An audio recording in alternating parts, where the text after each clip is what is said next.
That abandoned house at the end of your street is pretty creepy. The story your older cousins told you about the guy with a hook for a hand calling the babysitter from inside the house, or something like that, that was really creepy. There are creepy things that happen in the real world. So what about the internet? Come on, are you kidding?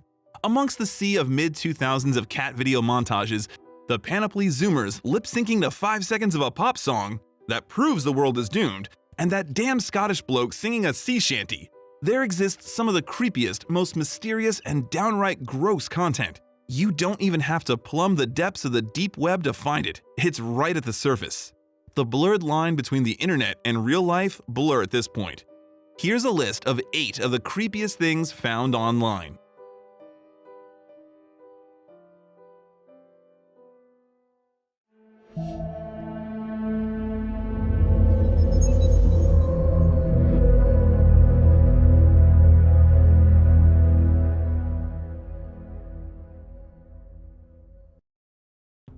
Number 8. Out in the cold.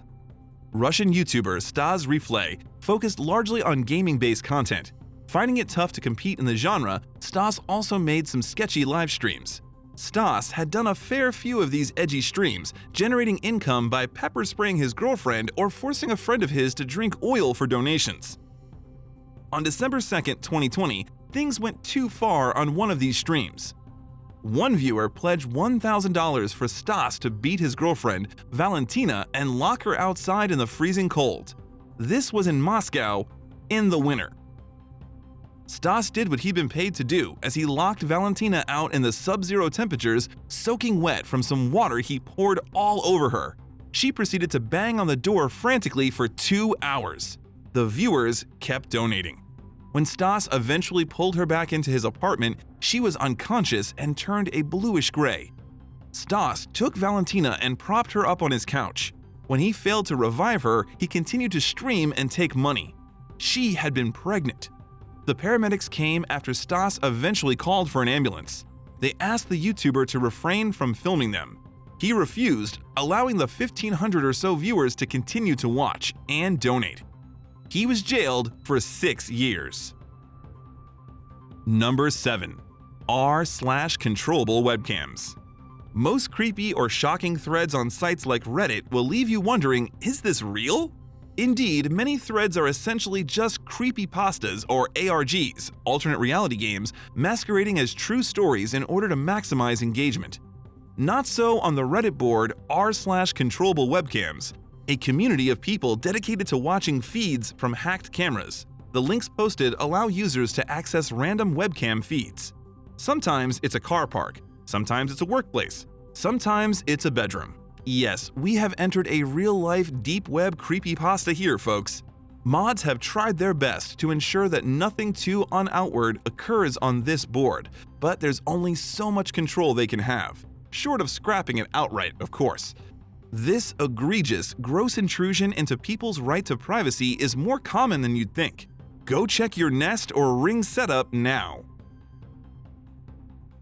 Number 6. Nizamul Khan. Another famous YouTuber has found himself on the wrong side of the law, this time in India. Nizamul Khan is a popular creator who specializes in motorbike stunts performed during skits, often featuring Nizamul's girlfriend.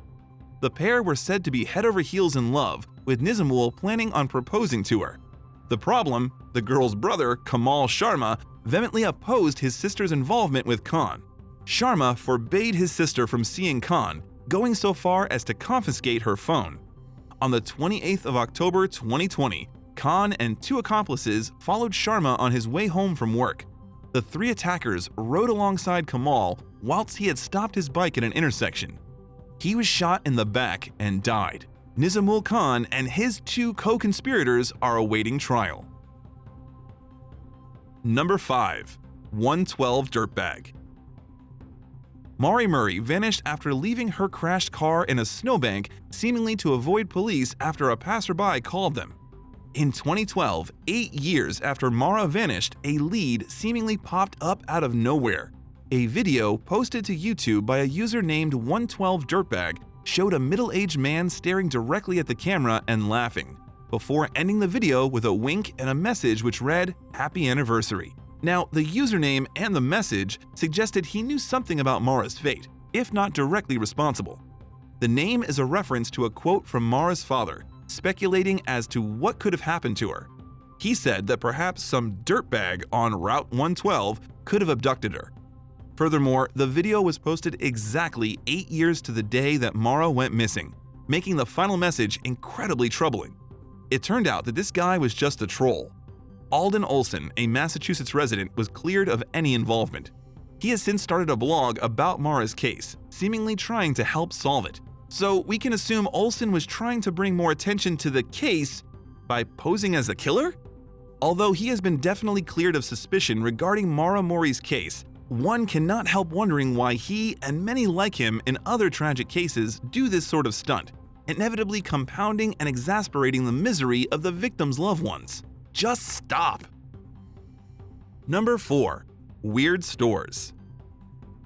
On the r/TooAfraidToAsk subreddit, people have a space to ask the community any question that may be deemed too stupid, taboo, or embarrassing in real life.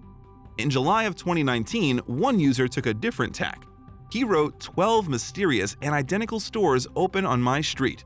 What could be happening?" The post quickly climbed to the top of the board. He wrote that these shops only sold out-of-date, moldering Walmart foodstuffs and only took cash. Referring to the signage on all these random shops, the names are all tiny variations of each other, like Town Name Mart or Market of Town Name, and all clearly bought their signs from the same place as the fonts, colors, size, and shapes are identical. These stores see no business that I've ever witnessed, yet have large staff numbers and are surviving way longer than the former stores that closed on this street. Could they be a front for money laundering a food stamp fraud scam? Some users thought so, but others doubted the veracity of the tale. The poster hadn't provided any photos or further evidence despite promising to do so. Silent since late 2019, it seems this was simply a creepy post made for clicks. But you never know. Maybe they got him. Number 3. What happened to Saif is a Syrian refugee living in Turkey who gained a large following for her live streams playing PUBG. Her star was on the rise until on the 10th of January 2021, she posted a video claiming she was quitting YouTube. She also left social media. Creator burnout? Maybe she got another job. Unfortunately, not. It seems that something far darker and more immediately dangerous for Saif could be afoot. At the end of her final video, she made a hand gesture that seems to be the new universal sign to indicate domestic abuse. Her fans peppered Twitter with concerned messages and calls for an investigation. She has since made videos that show she is indeed alive, if not confirming she is well.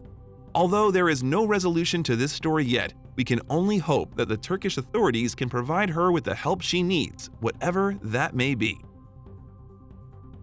Number 2. Ubisoft goes Streamworks bye-bye always on DRM.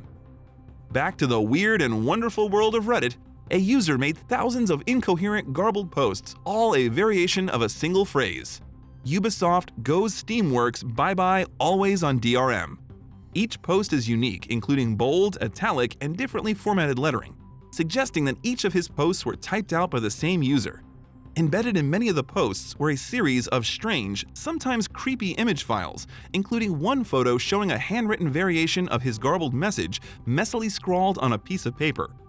Furthermore, all of this was completed within just a few hours. What was this? Was it some strange form of trolling? A guy losing his mind? A new and sophisticated bot?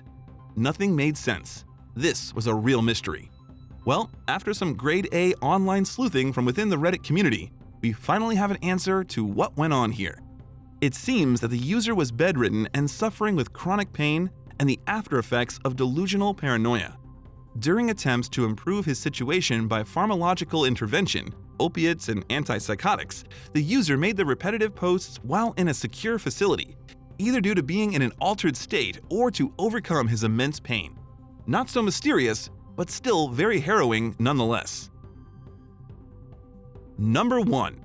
Hell IRL. One of the prevailing dictums of the internet age have been the internet is not real life. It is also true, however, that real people with real lives use the internet. The intersection of these converging realities can be a scary place. Nowhere is this more evident than the tragic case of Brandy Worley and her husband, who took to Reddit for advice under the username u/JasonInHell. The man took to the site in 2016 to seek advice about his terrible home life, a cheating, manipulative wife. Jason, after taking the advice of Reddit users, filed for divorce and sought custody of their 2 kids. 3 days later, Jason's wife waited until he was asleep. He was sleeping in the basement, out of her reach, before stabbing her children to death and attempting to take her own life. She was convicted of the murder of 7-year-old Tyler and 3-year-old Charlie, and sentenced to 120 years in jail. In 2018, Jason returned to Reddit to give an update, stating that although he was still in mourning at the loss of his kids, he was doing better. Further, he gave advice to always take the time to tell your loved ones what they mean to you and cherish your time with them, finishing with, "Always make sure they know how much you love them. I had the fortune that the last thing my children ever heard me say was, 'I love you, good night. I will see you in the morning.'" Hey, thanks for watching. Be sure to subscribe to our channel to stay informed about our upcoming videos because more incredible content is on the way.